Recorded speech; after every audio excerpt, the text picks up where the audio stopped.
The story began with a chaotic image. The press, dozens of them, swarming around a single figure like bees to honey. In the center of the crowd stood a tall, blonde-haired young man dressed in a sharply tailored suit. His bangs fell low, completely covering his eyes, and his lips were frozen in a tight, unreadable line as he looked down in silence. Microphones were thrust toward him from every angle as reporters hurled questions over one another. Some urged him to say a few words. Others demanded confirmation about the A-rank gate. Had he really resolved it on his own? A few pushed further, asking if he had truly subdued an S-rank hunter during the recent dungeon break. Still unsatisfied, another voice cut through the noise, accusing him of concealing his true awakening level. As the cameras zoomed in, the crowd was given its first real look at him. His face, pale and expressionless, held a quiet confusion. His deadpan eyes, though hidden behind his hair in person, were captured clearly on screen, lifeless, staring straight into the souls of everyone watching. Meanwhile, his mind was in turmoil. The fact that I made money off this whole hunter job, that was pure coincidence, he thought, still standing before the press in complete silence. It wasn't strength or ability that had brought him here. Not really. It's not because I have the kind of power these people are giving me credit for. It was just luck and a bit of bluffing. The shouting continued, but to him, it was all static. He couldn't even make out the questions anymore. Yeah, he admitted inwardly. In short, I'm just a piece of crap. I don't even understand what they're saying right now. Suddenly, one of the reporters asked, "What are your future plans?" And this time, he responded, quietly, yet audibly. "Plans?" he echoed, lifting his head slightly, his voice hoarse. "If I had a plan, would things have turned out like this?" He looked down again, his shoulders slumping under the weight of the situation. Inside, the fear crept back in. My actual level, it's barely equivalent to an F rank. If the world finds out, what happens then? A nervous gulp followed as he imagined the fallout. First of all, those S-rank hunters everyone thinks I subdued. They'd probably kill me on the spot the moment they learn the truth. And that top ranker I made enemies with in the gate? There's no way he'd let me off the hook. He clutched his head, fingers trembling as they pressed against the sides of his face. I might even get cursed for all this. Damn, this is a complete disaster. Still, the cameras rolled, the questions flew, and in the middle of it all, the young man stood frozen, wrapped in silence, hiding a secret that could very well cost him everything. The scene cut to a crowded train car, where a group of passengers were fixated on their screens, watching a live stream of the press conference on YouTube. All eyes were on the young man at the center of the storm, Hunter Kim Jae-ryok. Back on screen, Jae-ryok, still surrounded by reporters, finally lifted his head slightly. His voice was quiet, dry. About what I'm going to do from now on, he trailed off, eyes unfocused.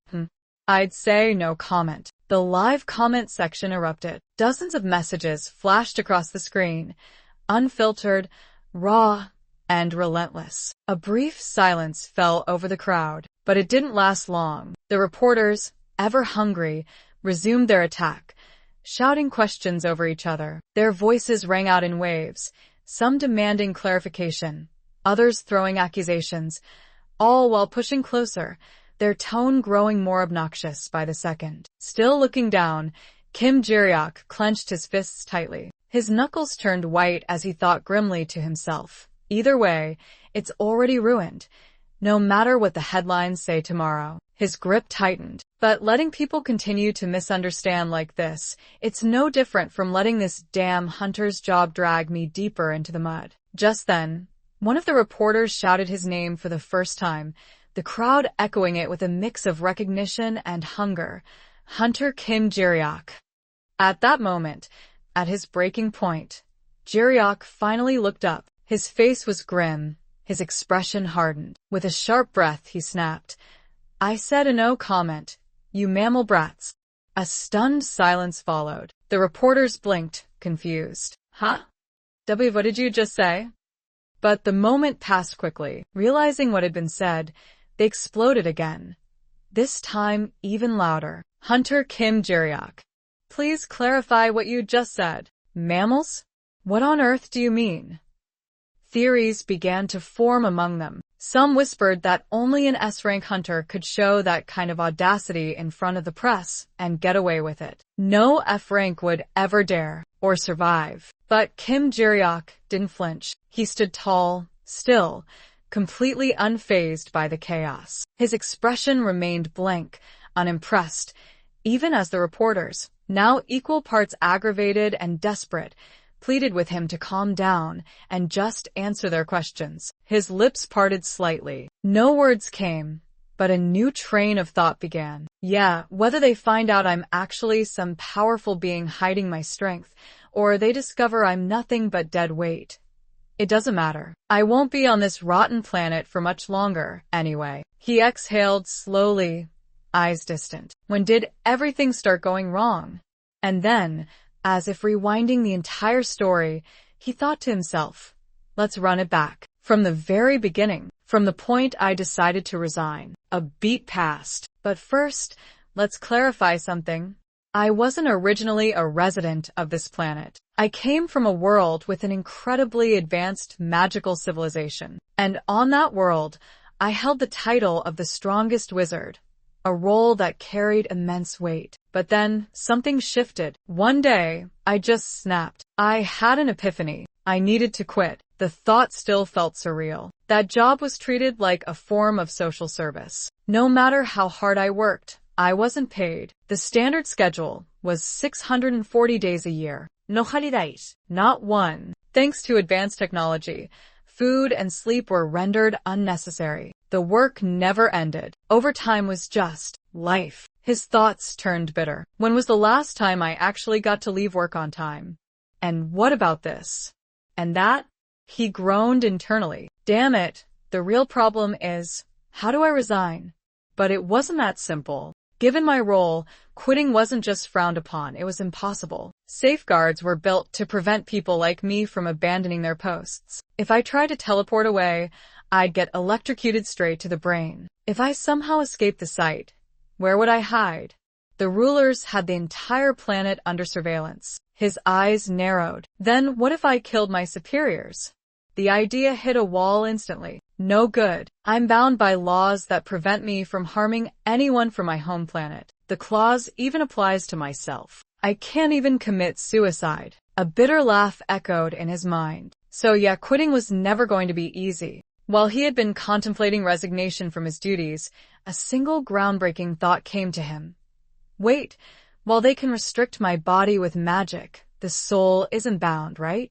There's still no magic that can confine souls. That realization lit a fire in him. If the soul could move freely, then escape was still possible. Fueled by this hope, he devoted himself to studying the concept of soul liberation. Years passed, 10, to be exact, marked by tireless research, countless failures, and an unrelenting obsession. And finally, after all that time, he did it. He succeeded in creating the one and only soul-based magic, manipulation of the soul. By separating his soul from his physical form, he found a way to send it far beyond the reach of those who would pursue him, to a distant planet. It worked. Triumphant, he had shouted, I knew it. I'm a genius. Finally, I'm leaving this damn place. And with a grin stretching ear to ear, he declared to the skies, You fools. Good luck managing this planet without me. I'm resignin'. Thus began the first recorded case in history of both possession and reincarnation. His soul soared across the cosmos and descended upon a distant world, Earth, taking root inside a newly vacated human vessel. When he opened his eyes as a human for the first time, there were tears. His vision blurred as he slowly moved his fingers, raising them close to his face. Confusion swelled within him. The unfamiliar sensation made him recoil slightly. What is this? He thought, horrified. Some sort of long, protein mass is moving. His fingers, so strange, so soft and fleshy, twitched under his command. Peering more closely, he sighed in relief. Fortunately, it looks like the soul left this body not too long ago. He brought his hand to his jaw, mimicking a gesture he often used in his former body. It worked. It really worked, he thought, pride swelling in his chest. Reincarnation is child's play when you're me. Sparkles seemed to shimmer around him as he basked in his success. Still relishing the moment, he decided to test his vocal cords. Danmi. Hello. His voice cracked awkwardly, but he repeated the words a second time and nodded in satisfaction. He shifted into a sitting position on the worn mattress beneath him. Even the language substitution feels completely natural, he mused. No issues moving the body either. Then, catching his reflection faintly in a nearby surface, he noticed something unusual. His eyes, glowing red, unmistakably inhuman. He tilted his head. But why is it only this much? Something was wrong. According to his plan, he should have inherited the host's memories seamlessly, so perfectly, in fact, that even the boy's own parents wouldn't suspect the soul had changed. Yet the memories weren't there, not properly, just broken fragments and scattered images. A sudden jolt of pain struck him deep in the abdomen, pulling a sharp gasp from his lips. "What's this?" he muttered, gripping his stomach. A stabbing pain. Panic set in. Damn it. Did something go wrong again? His vision blurred. The dizziness overwhelmed him. He collapsed. Moments later, with a jolt of realization, he sat up, eyes wide and horror-struck. Damn it, he thought. This body, starved to death. Before activating the reincarnation magic, the former Grand Sorcerer had set a few strict conditions for the spell to follow. Rule number 1. Reincarnate into the creature with the highest magic power on the planet. His logic was simple. If magic potential was guaranteed, high intelligence would naturally follow. But there was one critical oversight. Clutching his aching stomach, he grimaced and muttered to himself, I didn't account for the condition of the body. He had once arrogantly believed it wouldn't matter. Even if the host was a single-celled organism, he would make it work. But this was far worse than expected. A sharp pain surged through him again, making him grit his teeth. It feels like someone poured acid straight into my stomach, he thought bitterly, biting his lip in frustration. With effort, he crawled away from the thin mattress and tried to rise. The magic isn't functioning properly right after reincarnation, he muttered, still clutching his gut. I guess I need time to adapt to the magic system of this planet. After a struggle, he managed to stand, bracing himself with one hand on the wall, the other pressing firmly against his stomach. To stop this pain, I need to put anything in my stomach, he thought. Steeling himself, he opened the front door of the modest room and was immediately greeted by a blinding radiance. It was the first time he had seen daylight. Back on his home planet, most habitats were submerged in thick liquid. Starlight barely penetrated the surface, and his world was perpetually dark and tinted in deep shades of blue. But this place, Earth, was entirely different. As sunlight poured down, reflecting off modern glass buildings and bathing the world in warmth and brilliance, he stood frozen. He felt the solid, dry ground under his feet. He gazed up at the endless sky, painted in vibrant blue, with floating patches of fluffy white clouds. For a moment, he forgot the pain. Bright, warm, dry air, solid earth. This planet, it's the opposite of mine, he thought, entranced by the spectacle of daylight and life all around him. But reality came crashing back in the form of a deep, hollow ache. His stomach growled violently, reminding him of the danger. Snapping out of his trance, he shook his disheveled head and muttered, This isn't the time to stand around. I need to find something to eat. He wandered through the streets, but no matter how far he searched, he found nothing edible, no food, no scraps, no sustenance. Frustrated and dizzy from hunger, he stumbled near a small blue car and shouted into the sky, What the hell? What kind of planet is this? The sun beamed down mockingly in reply. Falling to his knees on the pavement, his vision darkened at the edges. Everything was fading to gray. No wonder this body starved to death, he thought grimly. Now sprawled flat on the road, his breathing shallow, he whispered, At this rate, I'm going to die of starvation again. Then, out of the corner of his eye, something moved. He tilted his head weakly and saw it, a cockroach. His stomach churned, but his instinct screamed louder than his pride. It's an insect? But it's so small, he hesitated. But there was no time to be picky. No, not now. Pride won't save me. With trembling hands, he picked up the insect. Just before biting into it, he gave silent thanks for the miserable meal, his dignity discarded in the face of survival. Right about then, he saw a young boy walking by, coolly dressed in sneakers, a backpack slung over one shoulder, a blue face cap, and an orange-flavored ice cream in hand. The boy seemed entirely disinterested in his surroundings, so much so that he didn't even notice the disheveled man sprawled on the ground. As the MC's eyes locked onto the glistening orange ice cream, a spark of hope lit up in his mind. It's one of my kind, he thought, marveling at the sight of another human. He continued musing. A kid. No. Is it more like a young'un? Is that the term? But what is that in its mouth? Drooling uncontrollably, he flicked the roach away and muttered aloud. It's food, obviously, and it looks like it would taste pretty good. Weighing his options with great reluctance, he asked himself, should I steal it or not? Torn between morals and hunger, he stood up and began following the young boy like a sketchy shadow. As they passed a police emergency poster, the boy suddenly stopped, sensing something wasn't quite right. He turned slightly to glance behind him, and his gaze met with that of the MC's. Wild-eyed, exhausted, and practically foaming at the mouth. A bead of sweat trickled down the boy's temple before he bolted, running as fast as his little legs could carry him. Wait.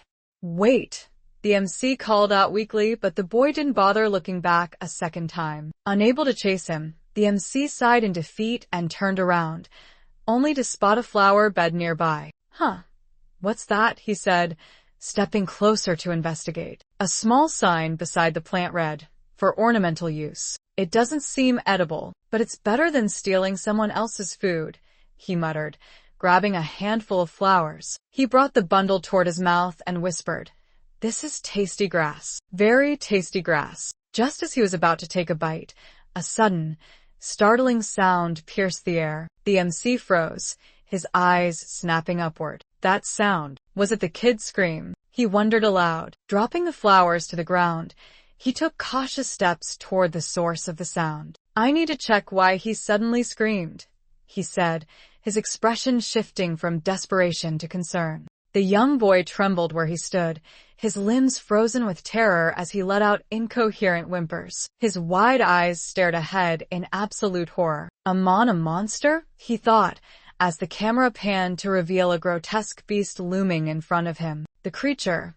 having spotted the boy, let out a guttural screech and charged. Snapping out of his frozen daze, the boy screamed and bolted, his sneakers slamming against the pavement. But the monster was fast, far too fast. With its massive wings beating and a screech that pierced the air, it opened its beak, revealing rows of razor-sharp teeth, and lunged. It managed to snag the boy's backpack, lifting it high into the air. The boy, however, slipped from the straps and tumbled to the ground. His face twisted in pain as he landed hard, barely managing to keep hold of his orange ice cream, now squished and dripping down his wrist. Groaning and trying to get up, he heard a loud thud behind him. Turning, his eyes met the monster's once again. It was right there. The boy sprang to his feet and ran, shrieking for help as the creature thrashed behind him, tearing through streetlights and signs, destroying anything in its path as it tried to snatch him up once more. Somebody help me, he screamed, voice cracking. Just as the beast was about to strike again, the boy rounded a corner. The monster missed, hindered by a tangled mess of electric wires that sparked and zapped at its body. In that moment, the boy stumbled upon Kim Jae-ryok, who was just arriving at the scene. Jae-ryok's eyes widened as he spotted the massive creature writhing in frustration, its beak snapping, electricity crackling around it. His voice calm, he muttered, "It's a bird, but it's as big as a house." Watching the chaos unfold, he scratched his head and muttered in disbelief, "Just walking down the street and running into this? What the hell is this planet?" He sighed. A truly wretched place. But then his eyes narrowed. Wait, Hold on. Maybe this is actually a good thing. His stomach growled. A spark twinkled in his eye. This body, it definitely has memories of that thing. He licked his lips. I can eat birds. Drooling slightly, he leaned forward with anticipation. Finally, a weird animal worthy of being prey. As the bird shrieked in rage, still tangled in the wires, Kim stood unbothered, completely unfazed by its threatening posture. The beast glared at him. How dare this human ignore its presence? But Kim simply rubbed the bridge of his nose with a smirk, a confident twinkle dancing around him. As the strongest Grand Sorcerer, I could kill that monster with just a cough. Once I've fully adapted to this planet's magic. He looked around, admiring the magical swirls rising from the monster's body and the air around them, thick and vibrant. This energy, it's incredible. I can feel it surging through every cell. His expression grew serious, awestruck. This is Earth's magic. But then, as he tried to stand tall and bask in the overwhelming power, his legs buckled. He collapsed to all fours, gritting his teeth. The sheer pressure of the magic weighed down on him like a mountain. There's so much, he gasped, eyes wide, veins popping. Too much. His body trembled. If the magic on other planets is like a small bucket, then this is a whole ocean. Despite the strain, he grinned with greedy delight. How can such a golden land exist? Feeling an overwhelming surge of energy, the former alien Grand Sorcerer, now in human form, grinned to himself. With magic this abundant, there's nothing I can't do, he thought, eyes sparkling with delight. The joy of reincarnation was still fresh as he basked in the sensation of magic pulsing through him. But his daydream was suddenly interrupted by a panic shout. Mister, please help. Aw no, Uncle. A young boy, out of breath and visibly terrified, came sprinting toward him. The word uncle struck the sorcerer like a slap. He froze for a second, then face-bombed with a groan. Child, why would you call this alien for help? What if I weren't a Grand Sorcerer? What if I was just some soul-stealing demon? Still, despite his complaints, there was an odd theatrical flair in his demeanor. His alien pride surged within his frail human frame, and in that moment, a shadow of his true form emerged, tall, glowing with an ominous red hue, 3 crimson eyes piercing through the illusion. I'll help you, child, he declared solemnly, his voice layered with power. But on one condition, give me what's in your hand. The boy froze, wide-eyed. What? Before the child could process the demand, a monstrous screech erupted nearby. Whatever was chasing him was close, too close. Tears welled in the boy's eyes as panic took over. I'll give it. Please just spare me, he cried, clutching the item in his hand as he rushed past the sorcerer. Watching the boy's back, the sorcerer thought with mild irritation, You're running with your back to the predator? That's absurd. At least face your death with dignity. Raising his right hand casually, he motioned toward the area the boy had fled to. The boy turned back, confused, as the sorcerer muttered, Stay back for now. With calm resolve, he prepared to act. As the former head of the 1st Mage Division, the one who defended an entire planet, separating bone from flesh should be child's play. Just one gesture should be enough. He raised his hand to cast a spell. Nothing happened. A beat of silence passed. The boy watched, puzzled. The sorcerer stared at his own hand. Huh? Maybe I'm just tense. New planet, new body, yeah, that must be it, he thought, scratching his head in disbelief. He let out a nervous chuckle as the boy slowly tried to sneak away. Shaking off the awkwardness, the sorcerer decided to try again. This time, an explosion spell. Nothing. He attempted a water spell. Nothing again. Desperate, he tried shadow innovation, even ancient curses, every incantation he could recall. Still, nothing worked. His hands began to tremble. He stared down at them, a growing sense of dread taking hold. What is going on? His magic, his lifeline, his power, his pride was gone. Or worse, it was unreachable. And for the first time since reincarnating, he felt truly vulnerable.